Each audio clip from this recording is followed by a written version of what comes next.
Estamos en el curso de geografía y vamos a aperturar la segunda parte de la guía de estudio número 3.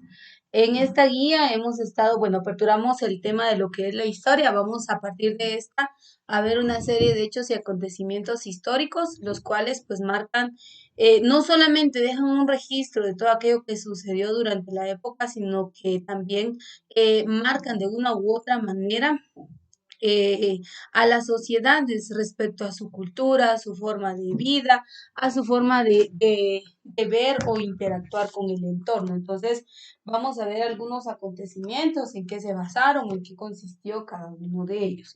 Em, uno de los temas que la historia nos marca y por qué vamos a ver esto es porque vamos a comprender más adelante las teorías del poblamiento de América. Hay muchas teorías respecto a cómo es que este continente se fue poblando de tal modo en que se establecieron muchas culturas indígenas y estas culturas a su vez se fueron uniendo, se fueron fortaleciendo y pues sabemos que hay tres focos, según la historia habla de tres culturas o tres civilizaciones que lograron un nivel de desarrollo bastante fuerte, háblese de la cultura maya, azteca e inca.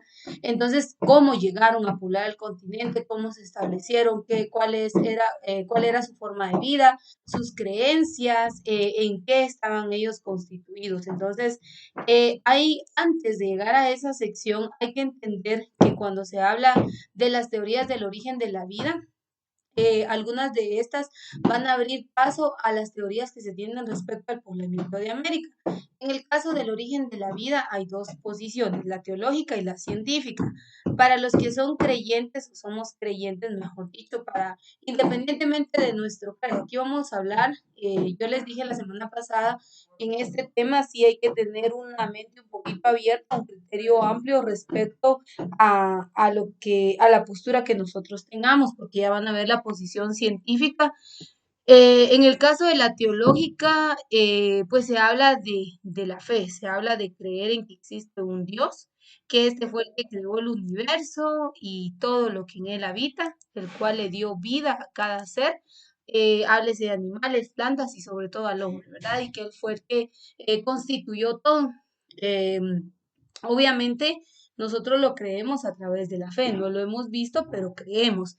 Entonces, en esta posición solo se encuentra una teoría, que es la teoría creacionista. La teoría creacionista dice, de acuerdo con esta teoría, un ser supremo creó la tierra, el sol, la luna, las estrellas, los mares, los animales, las plantas y el hombre, es decir, un Dios, el creador de todo el universo. Entonces, creo que todos bueno, para quienes creemos, todos hemos aceptado esta verdad y sabemos pues que existe Dios, que Él fue el que creó todo, pero el hombre siempre ha tratado de dar respuesta a muchas situaciones que están en su entorno. Él quiere descubrir y él quiere argumentar el porqué de las cosas y ha decidido atribuirse a sí mismo la invención de todo. La posición científica no cree en Dios. La mayoría de científicos son ateos, es decir, que no creen en nada, no creen en la existencia de Dios como ser supremo. Y para ellos, pues algo que se da respecto a lo que es la creación es más basado en procesos de evolución, o sea, procesos que para ellos dicen, bueno, así tuvo que ser, surgió, no hay mayor explicación, pero nunca van a aceptar, incluso se van a ir en contra de lo que establece la posición teológica. Veamos aquí. En la posición científica dice, eh, plantea que la vida es resultado de procesos biológicos, vea, evolutivos, ¿sí? Que se fueron dando a través de los siglos. Se apoya en fundamentos científicos, en hechos que han sido investigados con rigurosidad, pero que solo constituyen teorías que tratan de explicar este misterio. Se cuenta, solo constituyen teorías. Sin embargo, como les digo, pues el hombre siempre quiere de una u otra manera pues salir a relucir respecto a estos temas. Y vamos a ver que en el caso de la posición científica sí hay varias teorías y dentro de ellas está la teoría de la generación espontánea, El término espontáneo, algo espontáneo es algo que surge así de repente, de la nada, no se diseñó, no se planificó, simplemente se dio, surgió, apareció y así nada más. Eso es espontáneo. Entonces, esta teoría se está sustentando de esa manera, ¿verdad? De que probablemente pues todo apareció sin un qué o por qué, y de la nada vino todo. Dice la teoría de la generación espontánea, sostiene que la vida aparece por sí sola en cualquier lugar o condición. ¿Se da cuenta? Es decir, que no hubo nada que propiciara, no existió nada que le creara, no hubo nada. Esta teoría, pues es una teoría que se descartó. Vea, dice, esta teoría se basó en observaciones que sin la experimentación adecuada llegaron a conclusiones erróneas. Entonces se eliminó. Existen algunos escritos en los que se sostiene, por ejemplo, que los ratones se forman dejando trapos sucios, queso al aire libre, o lo que es lo mismo, los seres orgánicos pueden crearse a partir de diversos materiales. Entonces, si usted deja un, qué sé yo, deja trapos tirados y los deja ahí por mucho tiempo, un periodo muy largo, pues al final quizás se van a enmohecer, se van a empolvar, se van a ensuciar, pero de que de ahí se forme un ratón, pues la lógica nos dice que no, ¿verdad? Pero esta teoría fue creada y algo natural, ¿verdad? Por ejemplo, usted toma un trozo de carne y la deja, por ejemplo, fuera del refrigerador, déjela en un recipiente por un tiempo, se va a dar cuenta pues que va a empezar a crear larvas o gusanos, porque la carne obviamente tiene una composición. Entonces, todo ser vivo tiene una composición. De hecho, por ejemplo, usted sabe que cuando una persona muere o fallece, el cuerpo se empieza a desintegrar, solo quedan los huesos. ¿Por qué? Porque igual el cuerpo humano también se descompone, tenemos bacterias dentro de nosotros y que cuando nuestro cuerpo deja de funcionar, estas también se activan. Entonces, pero esta teoría no tuvo mayor sustento, se descartó. Descartando esta teoría surge otra, que es la teoría de la panspermia. Esta teoría fue propuesta por el científico sueco Svan Adrenius y dice que todos creo que escuchamos en algún momento eh, la famosa teoría del Big Bang. Yo no sé si ustedes escucharon, si ustedes leyeron respecto a la teoría del Big Bang y de los famosos cuerpos celestes, ¿sí? Cuerpos que estuvieron en el espacio. Dice, se entiende por Big Bang o gran explosión en español al principio del universo, es decir, el punto inicial en el que se formó la materia, el espacio y el tiempo, de acuerdo con el modelo cosmológico estándar. El Big Bang tuvo lugar hace unos 13.800 millones de años. Entonces, se supone que habían cuerpos en el espacio, qué sé yo, unos meteoritos, de repente explotan y es así entonces como se forma todo, esa teoría.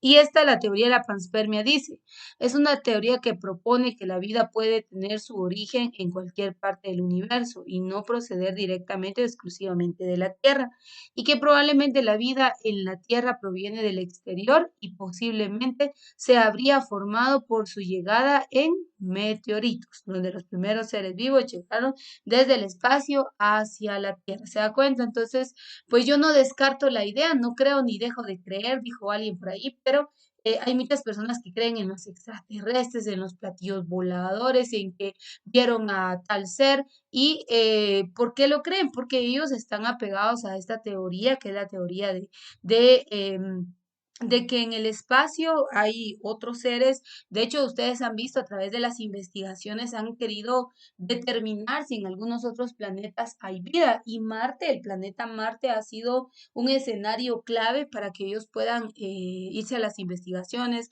Han dejado instaladas tiendas, han hecho pruebas para ver si pues, se puede desarrollar el ser vivo en este planeta. Entonces, es parte del interés que tiene el mismo hombre de querer, pues, querer descubrir estos misterios. Para el hombre, misterios, obviamente, para aquel que no cree en la existencia de Dios. Y aquí hablamos de la posición teológica. Esta teoría no ha sido descartada, aún se mantiene, pero luego surge otra teoría que es la teoría de la bioquímica o la biogénesis. Esta teoría fue propuesta por el biólogo ruso Alexander Ivanovich Oparin y esta teoría dice que la vida vino a la Tierra por medio de procesos de diversas radiaciones químicas, que luego de mucho tiempo transformaron la materia inorgánica en materia orgánica. ¿A qué se refiere?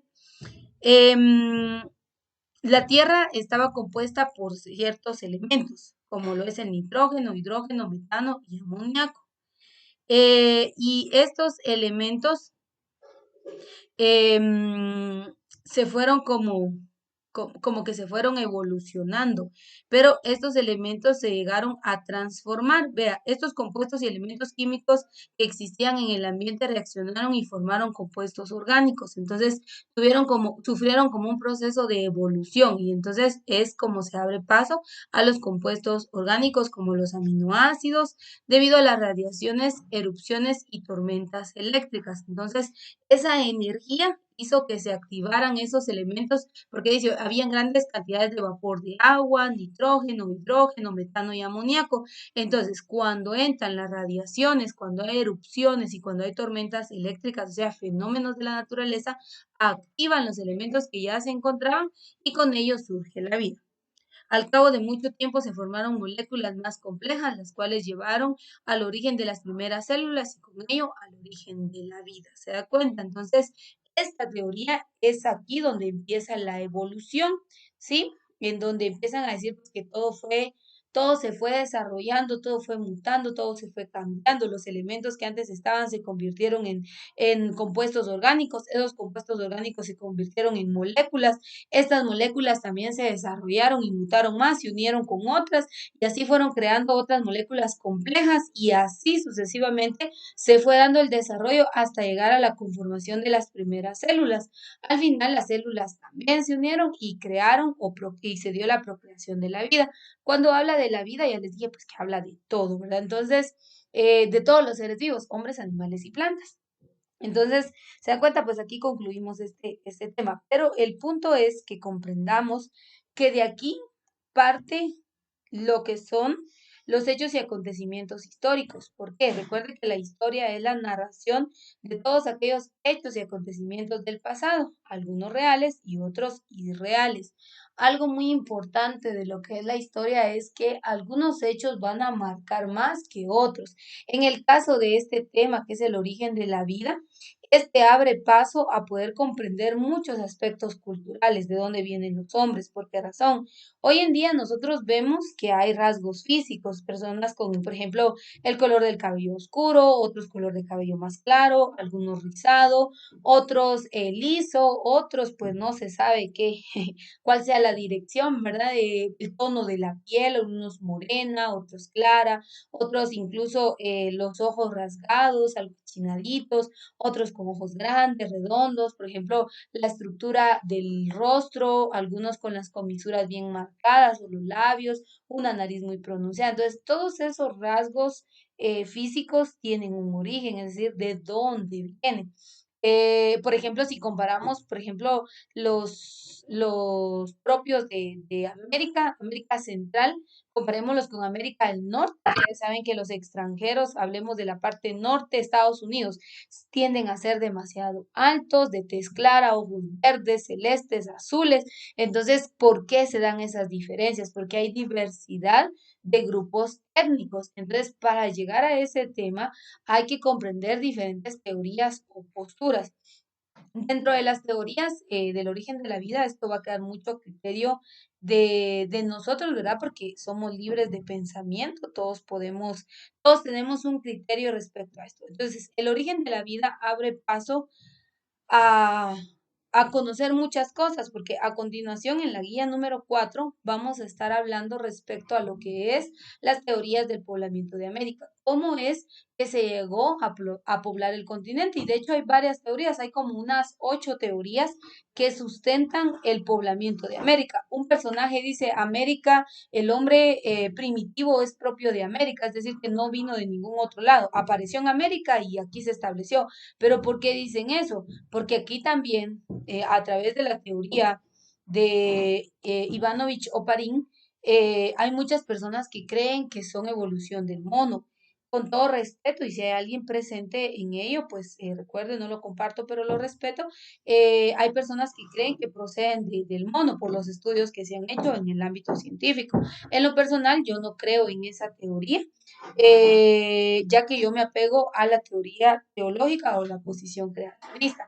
Pero les digo esto porque más adelante vamos a ir viendo algunos otros temas y, por ejemplo, dicen, ¿por qué sustentan que América es cuna de la humanidad? Es decir, que aquí surgieron los primeros hombres. Y la teoría dice que es porque encontraron restos de monos en las pampas argentinas.